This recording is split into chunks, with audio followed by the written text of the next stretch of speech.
Avant les cartes Pokémon, avant Yu-Gi-Oh!, avant Hearthstone, Magic a inventé un tout nouveau genre, le jeu de cartes à collectionner. Une idée née non pas dans les bureaux d'un grand éditeur, mais dans la tête d'un mathématicien un peu geek, un peu génial et un peu trop passionné. Archeo Toys qui parle de Magic. Ce jeu est devenu vraiment Fortnite. C'est pas grave, tant que le jeu est bon, non? Archeo Toys a fait une vidéo très intéressante qui justement parle de Magic à travers le temps, et je réagissais en disant que c'est une vidéo vraiment très complète, que je vous invite à aller regarder d'ailleurs.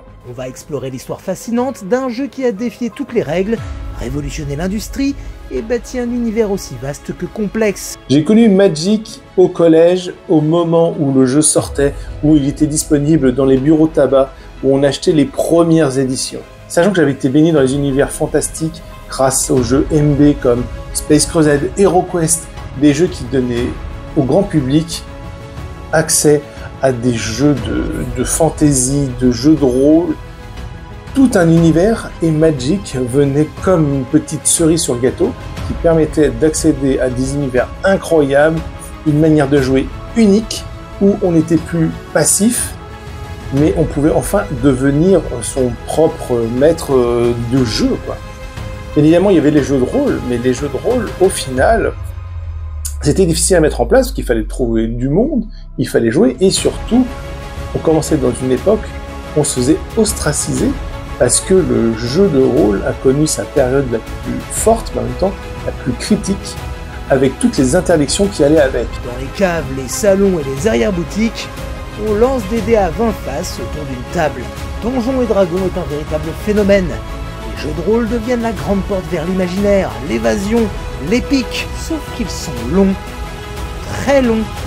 3 heures pour finir un donjon, 6 si votre maître du jeu est du genre bavard. De grands scandales malheureusement qui ont terni l'image du jeu de rôle et qui ont fait que on devait se cacher pour jouer, et surtout ça devenait quelque chose d'interdit, interdit même par ses propres parents, voire les structures publiques qui interdisaient l'accès. C'était arrivé d'ailleurs que dans certains endroits, je ne pouvais même pas jouer au jeu de rôle parce que c'était marqué que c'était interdit, parce que ça participait à développer des mondes sataniques. Parallèle, les jeux de plateau classiques dominent toujours, mais ils ont des limites.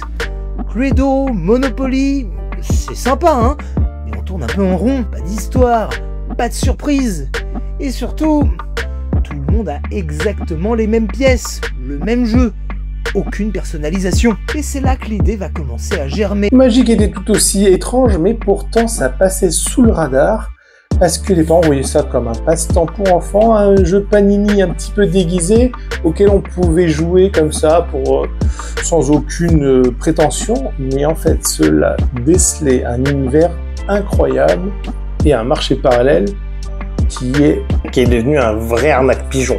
Archeo Toys développe vraiment bien ça dans sa vidéo, en mettant en avant tous les différents aspects de Magic. Ouais, enfin moi dans Magic, ce qui compte c'est que je m'amuse, hein. Après qu'il y ait des collabs, pas de collabs, Fortnite, pas Fortnite, Avatar, Final Fantasy, aussi dans les anneaux. Moi ce que je trouve rigolo c'est qu'on joue à Magic, quoi. Oui, mais là on tombe sur un autre sujet assez vaste finalement, à qui s'adresse Magic. Et c'est là qu'on se dit que c'est pas si simple, parce que nous avons ces joueurs de la première heure qui ont bercé leur enfance et leur univers avec ces Planeswalkers, tous ces magiciens, et là on leur dit bah voilà, maintenant vous allez accéder à de nouveaux univers qui sont complètement différents, qui même si vous parlent, même si vous les suivez, vous avez du mal à les assembler avec votre univers de Magic. Ouais, peut-être, mais enfin, Magic, c'est bien, mais c'est pas que pour les vieux, quoi. On pourrait appeler ça les kidultes, mais après tout, c'est un vaste sujet qui demanderait encore une vidéo plus profonde. Tu veux dire plus approfondie, quoi. Et finalement, Magic, c'est aussi le début des jeux de cartes comme Pokémon, Yu-Gi-Oh!, qui s'inscrivent dans toute une vague de jeux japonais qui ont débarqué en puissance 1000 en prenant ce concept et en accélérant encore plus le développement du jeu de cartes et de cette nouvelle façon de jouer qui est de construire un deck en achetant des cartes de manière aléatoire. Un marché parallèle qui se développe, où vous allez pouvoir acheter vos cartes à l'unité, un prix malheureusement spéculateur, qui fait qu'il y a du bon comme du pas bon, c'est-à-dire que vous pouvez acheter une carte très très chère et l'évaluer quelques jours après, voire des fois quasiment le jour de sortie, mais cela donne quand même lieu à des passions assez incroyables. Et on pourrait même enchaîner que Pokémon actuellement est peut-être celui qui a le plus les projecteurs sur lui, parce que c'est celui qui a atteint des degrés incommensurables dans le marché parallèle et qui nécessiterait une vidéo complète là-dessus, assez complexe parce que le monde du jeu de cartes à collectionner est devenu un jeu d'enfance, est devenu un produit de collection, est devenu un produit de compétition, mais est aussi devenu un produit de spéculation. Est-ce qu'on jouerait au loto? Est-ce que chaque booster deviendrait un paquet de cartes à gratter?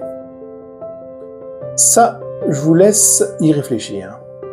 En même temps, ils font des cartes, elles sont super belles, elles brillent de partout, et puis tu veux juste donner ton argent, quoi. Shake up et take my money. Et je vous invite à regarder la vidéo complète d'Arc Hero Toys et de vous faire votre propre avis, de faire vos propres réactions. Et merci d'avoir regardé cette vidéo, j'espère que cela vous a plu, ça fait longtemps que j'avais pas fait des formats longs comme ça. Et surtout, n'hésitez pas à vous abonner, à partager, à liker, enfin tout le truc de base. Donc, je vous dis à bientôt sur la chaîne de Allo Prof.